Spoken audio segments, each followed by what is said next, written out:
시간에 말씀을 드렸던 것처럼 특별히 예언을 하려고 하라라는 제목으로 말씀을 나누려고 합니다. 말씀을 보실까요? 말씀을 통해 무엇을 깨닫게 되십니까? 말씀은 사랑을 추구하며 신령한 것들을 사모하되 특별히 예언을 하려고 하라, 그렇게 말하고 있어요. 성도된 우리들을 향해 특별히 예언을 하려고 하라는 권면의 말씀을 소개하고 있다는 겁니다.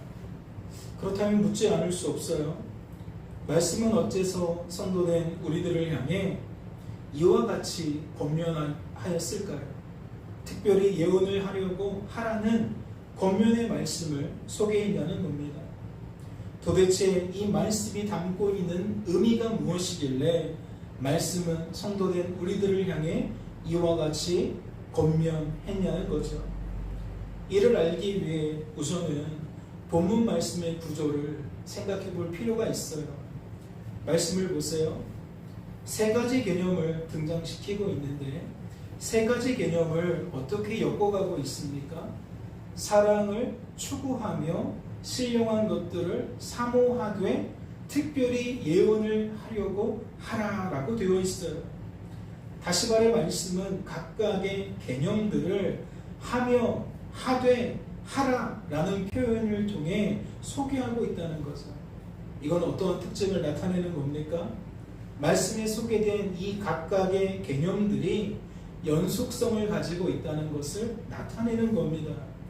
다시 말해 각각의 개념들은 상호 보완적이어서 각각의 개념들을 어떻게 해요? 더욱 확장시켜요. 어떻게 해요? 더욱 강화시켜요. 그러니까 서로가 서로에게 그 이해를 돕는 차원으로 역할을 감당한다는 겁니다. 특별히 설교 제목을 따라 이 말씀을 좀 살펴볼까요? 특별히 예언을 하려고 하라라는 말씀을 중심에 두고 이 말씀의 의미를 생각해 보자는 겁니다. 그렇다면 사랑을 추구하라는 개념을 무엇이 이어받는 것으로 이해하면 돼요? 특별히 예언을 하려고 하라라는 이 개념이 이어받는다고 생각하면 돼요. 사랑을 추구하라는 개념을 특별히 예언을 하려고 하라라는 개념이 더욱 확장시킨다는 거죠. 더욱 강화시킨다는 겁니다. 기억하십니까? 사랑을 추구하라는 개념이 무엇입니까? 이는 내면적으로나 외면적으로나 사랑의 열매를 맺기 위해 우리들이 힘쓰고 애써야 한다는 그러한 개념이 아니었습니다. 다시 말해 내면적으로 사랑의 마음가짐을 품기 위해 우리들이 힘쓰고 애써야 한다는 그러한 개념이 아니었다는 거죠. 외면적으로 우리들이 사랑의 태도를 나타내기 위해 힘쓰고 애써야 한다는 그러한 의미를 나타내는 개념이 아니었다는 겁니다. 그렇다면 사랑을 추구하라는 개념은 무엇입니까? 얼핏 보면 누가 봐도 이건 우리에게 그러한 삶을 살기 위해 애쓰라는 이야기 아닌가요? 그렇게 생각할 수 있는데 그게 아니라면 도대체 무엇이냐는 거예요. 이것은 사랑이신 하나님을 바라보고 의지하고 자랑하라는 겁니다. 즉 사랑은 사랑이신 하나님을 나타낸다는 것이고 추구하라는 건 바라보고 의지하고 자랑하라는 이야기라는 거죠. 사랑이신 하나님은 사랑이신 하나님의 뜻으로도 대체될 수 있고 사랑이신 하나님의 뜻은 사랑이신 하나님의 일하심으로 대체할 수도 있습니다. 즉 사랑을 추구하라는 건 사랑이신 하나님께서 하나님의 뜻을 신실하게 이루신다라는 것을 말하는 것이고 추구하라는 것은 그렇게 우리가 삶을 관점을 품을 수 있어야 한다는 거예요. 이것은 사랑이신 하나님께서 하나님의 뜻을 따라 이렇게 일하시는 거구나 라는 그 생각을 견지하며 항상 하나님을 바라보고 항상 하나님을 의지하고 항상 하나님을 자랑해야 한다는 거죠. 사랑을 추구하라라는 이 말씀의 개념은 이러한 개념들을 함축하고 있다는 겁니다. 그렇다면 이것은 어떠한 의미를 담고 있는 겁니까? 나 자신이 스스로 사랑을 추구할 수 없다라는 것을 깨닫고 인정하고 고백하라는 거예요. 사랑을 추구하라는 것은 사랑할 수 없는 나를, 사랑을 추구할 수 없는 나 자신을 깨닫고 인정하고 고백하라는 이야기라는 거죠. 세상 개념을 확 뒤집어 버리는 거죠. 세상 개념은 나를 그러한 존재로 설정하지 않아요. 세상 개념은 항상 우리들을 가능성 있는 존재로, 무한한 가능성이 있는 존재로 설정합니다. 그래서 우리가 얼마나 노력하느냐의 문제로 이야기를 해요. 노력하지 않아서 아무것도 할 수 없는 것처럼 여기는 거예요. 노력하지 않았기 때문에 작년의 그 모습이 올해도 그 모습인 것으로 여기는 거예요. 그런데 말씀을 접근할 때에 사랑을 추구하라는 개념은 전혀 다르다는 거죠. 우리를 악하고 약하고 무능한 존재로 설정하기 때문에 사랑을 추구하라는 말씀은 사랑을 추구할 수 없는 나의 한계를 우리들이 깨닫고 인정하고 고백하라는 의미가 된다는 거예요. 또한 어떠한 의미가 됩니까? 사랑을 추구할 수 없는 나로 하여금 사랑을 추구하게 만드시는 하나님의 하나님 되심을 깨닫고 인정하고 고백하라는 겁니다. 세상 사람들은 왜 그러한 논리로 접근합니까? 노력하면 실제적으로 무언가 성과가 나타난다고 생각하기 때문입니다. 무엇을 놓치는 거예요? 할 수 없는 우리들을 하게 만드시는 하나님의 모습을 놓치는 거예요. 하나님과 하나님의 뜻과 하나님의 일하심을 놓쳐버리니까 어떠한 개념으로 접근하게 되어진다? 내가 노력하면 할 수 없는 우리가 할 수 있는 존재가 되어지는 것으로 우리들이 여기게 되어진다. 그런 말씀을 드리는 거죠. 사랑을 추구하라는 말씀은 이렇듯 전혀 다른 두 가지 개념을 우리에게 새로이 견고히 나타내 주는 거예요. 그렇다면 특별히 예언을 하려고 하라라는 말씀의 개념은 무엇인 겁니까? 예언은 성도된 우리들로 하여금 그러한 나의 나됨과 그러한 하나님의 하나님 되심을 무엇하게 만든다? 추구하게 만든다. 즉 바라보고 의지하고 자랑하게 만든다. 예언이라는 것은 우리들을 그러한 관점으로 살아가도록, 그러한 삶의 모습으로 살아가도록 만든다는 거예요. 다시 말해 예언은 성도된 우리들로 하여금 그러한 나의 나됨과 그러한 하나님의 하나님 되심을 깨닫고 인정하고 고백하게 만든다는 것이지. 그러니 무엇하라는 겁니까? 예언을 통해 그러한 은혜를 누리라는 거예요. 예언을 통해 장성한 사람처럼 신령한 자들처럼 말하고 깨닫고 생각하라는 거죠. 그렇다면 말씀에 소개된 신령한 것들을 사모하라는 개념과 특별히 예언을 하려고 하라는 개념은 어떠할까요? 지금 우리는 첫 번째 개념과 세 번째 개념을 살펴보았는데 과연 두 번째 개념과 세 번째 개념은 어떠하겠냐는 겁니다. 말씀을 보세요.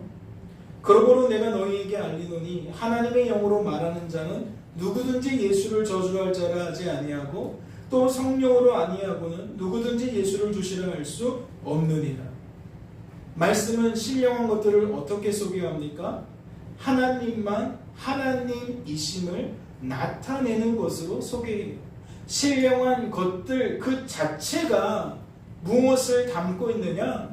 하나님만 하나님이심을 담고 있다는 거예요. 인생의 주관자와 구원자는 오직 하나님이심을 나타내고 있다는 거죠. 그렇다면 이것은 어떻게도 해석할 수 있는 겁니까? 하나님이 아니면 우리들은 죄에서 구원받을 수 없다는 거예요.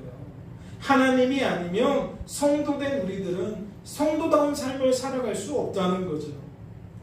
다시 말해 하나님이 아니면 우리들은 장성한 사람처럼 신령한 자들처럼 결코 말하고 깨닫고 생각할 수 없다는 거예요. 그러니까 구원받은 성도라 할지라도 많은 사람들이 어떻게 살아가는 겁니까? 어린아이처럼 여전히 말하고 깨닫고 생각하며 살아가는 거예요. 교회를 1년 다녀도 소용이 없고 10년 다녀도 소용이 없고 수십 년을 다녀도 소용이 없는 거예요. 하나님이 아니면 성도된 우리들은 성도다운 삶을 살아갈 수 없기에 죄에서 구원받을 수 없기에 어린아이들처럼 끊임없이 말하고 깨닫고 생각할 수밖에 없다는 거죠. 그러니 무엇이 중요한 거예요? 신령한 것들을 우리가 아는 것이 너무나도 중요한 거예요. 예수님 믿은 지 채 1년이 안 되었다 할지라도 신령한 것들을 알게 된 성도는 10년을 믿어도 할 수 없는 그것을 30년을 믿어도 할 수 없는 그것을 하게 된다니까요. 교회 다닌 지 얼마 되지 않았는데도 하나님께서 신령한 것들을 알려주시면 그 사람은 말하는 게 달라요. 깨닫는 게 다릅니다. 생각하는 게 달라요. 어떻게 달라요? 세상 사람들과 완전히 달라요. 사랑을 추구하라고 했을 때에 사랑을 우리는 추구할 수 있다고 여기지 않아요. 사랑을 추구하기 위해 끊임없이 애쓰다 보면 우리는 결국 사랑을 추구하는 사람들이 된다고 여기지 않아요.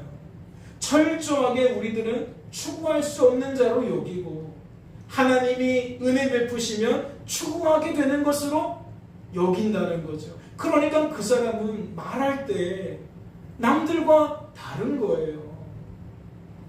내 안에서 어떠한 역사가 일어나면 하나님이 하셨다라고 말할 수밖에 없는 거죠. 예의를 차리기 위해 격조를 갖추기 위해 그렇게 하는 게 아니라 격식을 차리기 위해 그러는 것이 아니라 실제고 그게 실제로 믿어지기 때문에 그 사람은 말을 그렇게 할 수밖에 없다는 거예요.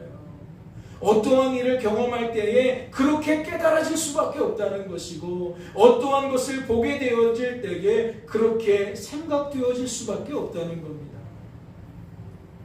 그렇다면 이어지는 말씀을 보세요. 은사는 여러 가지나 성령은 같고 직분은 여러 가지나 주는 같으며 또 사역은 여러 가지나 모든 것을 모든 사람 가운데서 이루시는 하나님은 같으니 각 사람에게 성령을 나타내심은 유익하게 하려 하십니다. 말씀은 신령한 것들을 어떻게 소개합니까? 은사와 직분과 사역을 통해 그러한 나의 나됨과 그러한 하나님의 하나님 되심을 주목하게 만드는 것으로 소개해요. 그러니까 하나님은 은사를 통해 알지 못하는 우리들을 알게 만드신다는 거죠. 직분을 통해 그 일을 행하신다는 것이고 사역을 통해 그 일을 행하신다는 거예요. 다시 말해 사랑이신 하나님과 사랑이신 하나님의 뜻과 사랑이신 하나님의 일하심을 주목할 수 없는 우리들을 주목하게 만드신다는 거죠. 주목하게 만들면 다른 말을 쏟는다고 말씀을 드리는 거예요. 알려주시면 아는 자처럼 말하게 된다는 것을 지금 말씀드리는 겁니다. 성부 하나님께서 각 사람에게 이렇듯 은사와 직분과 사역이라는 성령 하나님의 능력을 나타내심으로 우리들은 그러한 나의 나됨과 그러한 하나님의 하나님 되심을 뭐하게 된다? 깨닫게 된다. 그리고 인정하게 된다. 그리고 고백하게 된다. 생각과 감정과 의지가 동의하게 된다는 거예요. 공감하게 된다는 거예요. 그러니까 뭐하게 된다? 그렇게 말하게 된다. 다시 말해 척하는 것이 아니라 실제로는 그렇게 믿어지지 않는데 그렇게 믿습니다라고 내가 말하는 것이 아니라 자연스럽게 생각이, 감정이, 의지가 그렇게 여겨지니까 그 사람은 남들과 다르게 말할 수밖에 없다는 거죠. 그렇다면 특별히 예언을 하려고 하라라는 말씀의 개념은 무엇인 겁니까? 조금 전에 살펴본 것처럼 예언은 성도된 우리들로 하여금 이러한 나의 나됨과 하나님의 하나님 되심을 사모하게 만든다는 거죠. 예언은 성도된 우리들로 하여금 그러한 나의 나됨과 그러한 하나님의 하나님 되심을 깨닫고 인정하고 고백하게 만든다는 거예요. 그러니 무엇하라는 겁니까? 예언을 통해 그러한 은혜를 누리라는 거예요. 하나님은 예언을 통해 우리가 그러한 은혜를 누리도록 만드시는 거니까 예언을 통해 우리들은 그러한 은혜를 누려야 한다는 것이지요. 예언을 통해 우리들은 장성한 사람처럼 신령한 자들처럼 말하고 깨닫고 생각할 수 있어야 된다는 겁니다. 그렇다면 묻지 않을 수 없어요. 왜 예언인 것일까요? 말씀은 특별히 무엇을 꼬집고 있어요? 예언을 꼬집고 있어요. 말씀을 보세요. 말씀은 은사를 어떻게 소개하죠? 여러 가지로 소개해요. 직분을 어떻게 소개합니까? 여러 가지로 소개해요. 사역은요, 사역도 여러 가지로 소개해요. 예언이라는 은사, 예언을 하게 되는 직분, 예언을 하는 사역만 아니라 그 밖에도 다양한 은사와 직분과 사역이 있다는 거예요.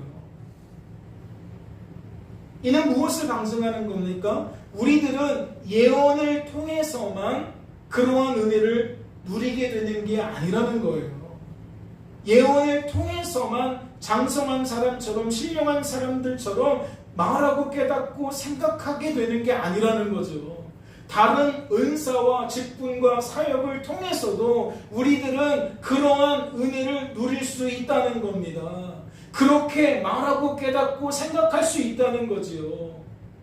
이는 어떠한 의미예요?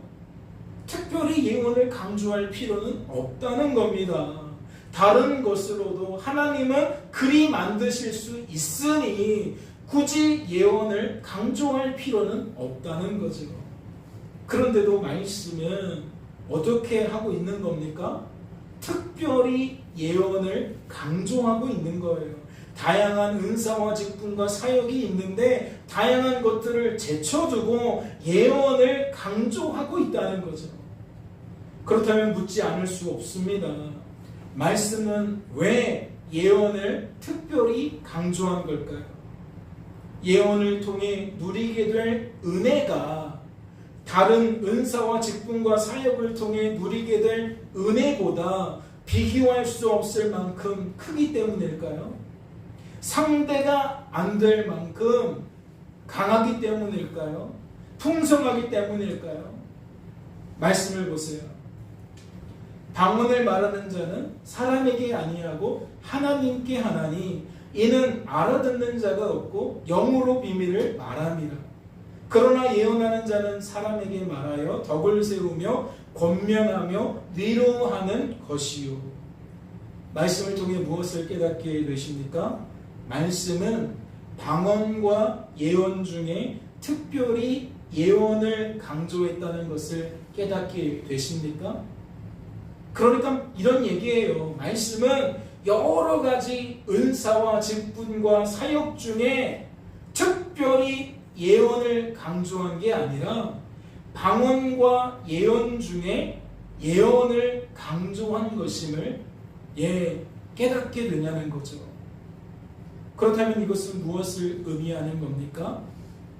조금 전에 말씀드린 것처럼 예언을 통해 누리게 될 은혜가 방언을 통해 누리게 될 은혜보다 크다는 의미일까요? 만약 그렇다면 우리들은 크다는 의미를 어떻게 여기면 좋을까요? 뭐가 크냐고요? 크다는 의미가 무엇이냐고요? 말씀을 다시 보세요. 말씀은 방언과 예언의 차이를 어떻게 나타내고 있습니까? 먼저 방언을 보니까 방언은 우리들이 누구에게 말하는 것으로 나타나고 있어요? 우리들이 하나님께 말하게 되는 것으로 나타내고 있어요. 그렇다면 예언은 어떻게 나타내고 있어요? 우리들이 사람에게 말하게 되는 것으로 나타내고 있어요. 즉 방언은 대상이 하나님이라는 것이고 예언은 대상이 사람이라는 거예요. 이는 어떠한 의미를 나타내는 거죠? 말씀은 지금 성부 하나님께서 성령 하나님의 능력을 나타내심으로 우리들이 방언 기도를 하게 되는 것과 예언의 말씀을 전파하게 되는 것을 소개하고 있다는 거예요. 방언으로도 기도할 수도 있지만 다른 것도 할 수 있거든요. 예언으로도 사람을 향해서도 말할 수 있지만 그냥 하나님을 향해도 말할 수 있거든요. 그러니까 설정은 다양할 수 있는 거예요. 가능성이 있는 거예요. 그런데 그것을 좁히고 있어요. 어떻게? 방언을 하되 하나님을 향해 하는 것으로, 예언을 하되 사람을 향해 예언하는 것으로. 그러니까 고린도전서 14장 2절과 3절에 소개되어 있는 이 모습은 방언 기도를 하게 되는 모습과 예언의 말씀을 사람에게 전파하게 되는 것으로 우리는 이해하면 된다는 거죠. 그렇다면 하나씩 특징을 살펴볼까요?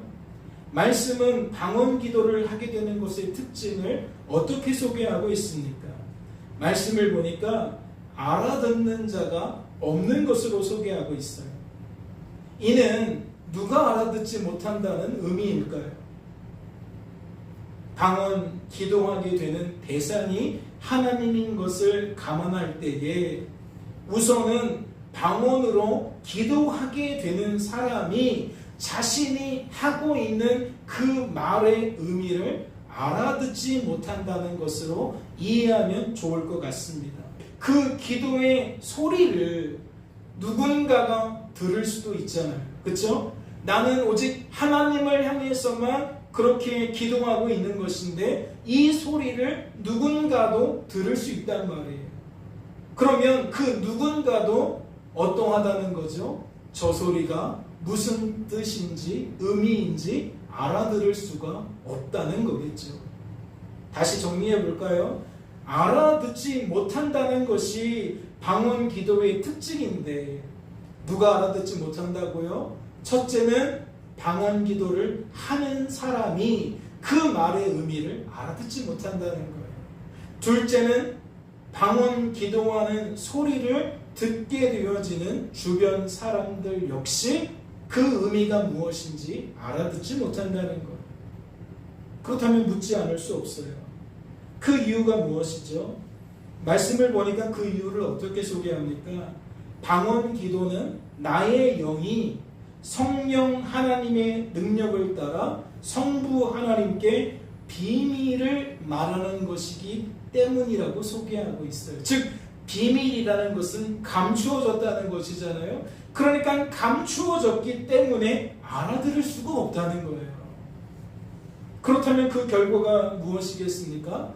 방언 기도를 통해 방언 기도를 하게 된 자가 신령한 것들을 알게 되는 것이 미약할 거예요.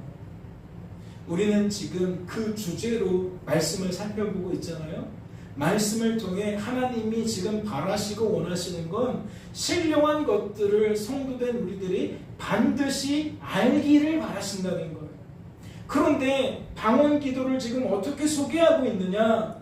방언 기도를 통해 방언 기도를 하게 된 사람이 신령한 것들을 알게 되는 것이 희박하다는 거예요. 이해가 되시죠? 내가 지금 열심히 방언으로 기도를 하고 있는데 내가 지금 어떠한 내용으로 기도하고 있는지를 내가 알지 못한다는 건 어떠한 맹점이 있는 겁니까? 기도는 열심히 하는데 이 기도를 통해 신령한 것들을 우리가 깨달을 수가 없다는 거예요. 즉 하나님만 하나님이신 것을, 인생의 주관자와 구원자는 오직 하나님이신 것을 우리들이 알 수가 없다는 거죠. 알게 되는 것이 미약하다는 겁니다. 또한 무엇을 악하고 약하고 무능한 나의 나됨을, 그리고 그러한 우리들을 친히 구원하시는 하나님의 하나님 되심을 알게 되는 것이 어떠하다? 미약하다, 희박하다. 그렇다면 어떠한 결과로 이어지겠습니까? 방언 기도를 아무리 열심히 해도 우리들은 어떻게 말하고 깨닫고 생각할 수가 없어요? 장성한 사람처럼, 신령한 자들처럼 말하고 깨닫고 생각할 수가 없는 거예요. 하나님 때문에 방언 기도를 하게 되어도 그는 어린아이처럼 말하고 깨닫고 생각하게 된다는 거죠. 방언 기도를 신나게 했어요. 1시간을 하고 2시간을 하고 3시간을 했어요. 그런데 내가 깨닫는 것이 없어요. 알게 되는 것이 없어요. 그러니까 방언 기도가 끝나면 어떠한 소리를 내요? 기도하기 전에 내던 소리를 그대로 내요. 하나님이 사랑을 추구하라고 하셨는데 당신은 사랑을 추구하며 살아야지. 잘 안 돼도 도전하고 도전하고 또 도전해야지. 애쓰고 힘쓰고 또 애쓰고 힘써야지. 그래야 하나님의 말씀에 우리가 순종하게 되는 거지. 아무런 노력도 없이 어떻게 사랑을 추구하며 우리가 살 수 있어. 사랑을 추구하라는 말씀 자체가 그 목적을 이룰 때까지 뒤쫓아가라는 거잖아. 방언 기도를 신나게 한 다음에 하는 말은 세상 사람들이 하는 말과 다를 게 없는 거예요. 네가 열심히 하면 순종할 수 있고 네가 열심히 하지 않으면 순종할 수 없다. 그 얘기를 낼 수밖에 없다는 거죠. 그렇다면 말씀은, 예언의 말씀을 전하는 것의 특징을 어떻게 소개하고 있습니까? 말씀을 보니까 덕을 세우는 것으로 소개하고 있어요. 즉 유익을 누리게 되는 것으로 소개하고 있다는 거죠. 그렇다면 누구에게 덕을 세운다는 의미일까요? 누가 예언의 말씀을 전하는 것을 통해 유익을 누리게 된다는 의미이겠냐는 거예요. 우선은 예언의 말씀을 듣게 된 자에게 덕을 세운다는 의미인 줄로 압니다. 다시 말해 예언의 말씀을 듣게 된 사람이 자신이 듣게 된 것을 통해 무엇을 누리게 된다? 유익을 누리게 된다. 마치 지금 이 시간에 여러분들이 신령한 것에 대하여 들을 때에 여러분들이 생각이 달라지고 감정이 달라지고 의지가 달라져서 변화받게 되어지는 것처럼, 즉 덕을 세우게 되는 것처럼, 유익을 누리게 되는 것처럼, 예언의 말씀을 전할 때에 누가 덕을 세우느냐, 누가 유익을 누리게 되느냐? 듣는 자가 덕을 세우게 된다, 유익을 누리게 된다, 그 이야기를 드리는 거예요. 하지만 그것이 전부라고 말할 수는 없습니다. 왜 그렇죠? 예언의 말씀을 전하는 자는 이미 자신이 덕을 세운 것으로 보는 것이 타당하기 때문입니다. 내가 신령한 것들에 대하여 무지한데, 내가 신령한 것들을 모르는데 상대방에게 신령한 것들을 전해줄 수 있어요? 하나님만 하나님이시라는 것을, 인생의 주관자와 구원자는 오직 하나님이시라는 것을 내가 모르는데 상대방에게 알려줄 수 있냐고요. 그러니까 듣는 자만 덕을 세우고 유익을 누리는 게 아니라 이미 전하는 자는 어떠한 상태다?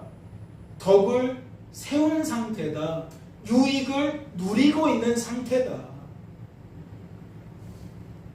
다시 말해 예언의 말씀을 전하게 된 자는 이미 신령한 것들을 알고 있는 것으로 보는 것이 타당하다는 거예요. 그렇다면 이것은 무엇을 의미하는 겁니까?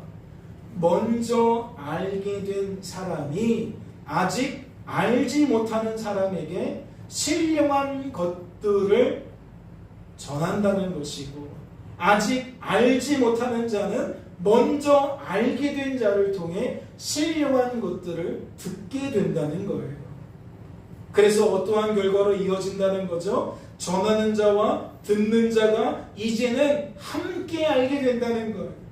전하는 자가 장성한 사람처럼, 신령한 자들처럼 말하고 깨닫고 생각한다면 듣게 된 자 역시 장성한 사람처럼, 신령한 자들처럼 말하고 깨닫고 생각하게 된다는 거죠.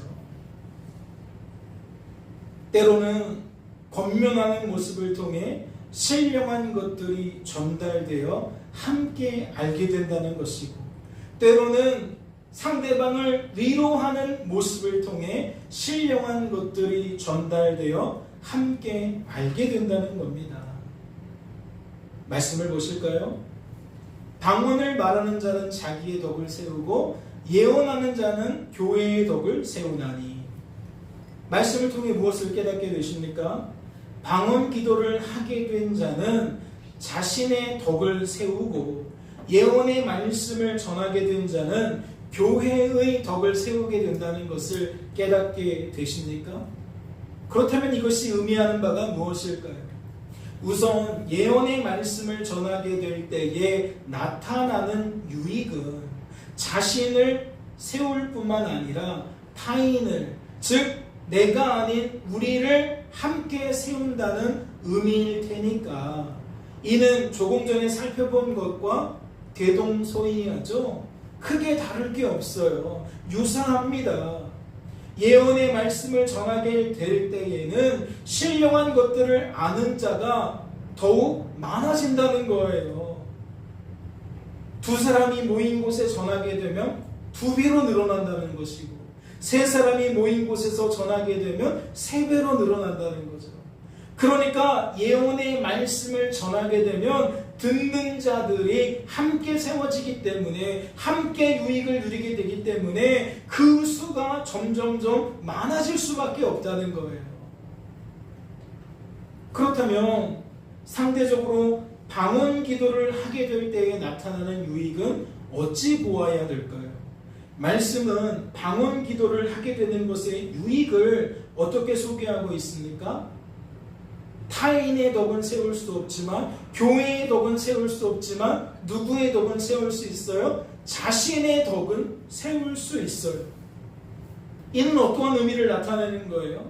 방언 기도를 하게 되면, 적어도 방언 기도를 하게 되는 사람은 어떻게 말하고 깨닫고 생각하게 된다? 장성한 사람처럼, 신령한 자들처럼 말하고 깨닫고 생각하게 된다.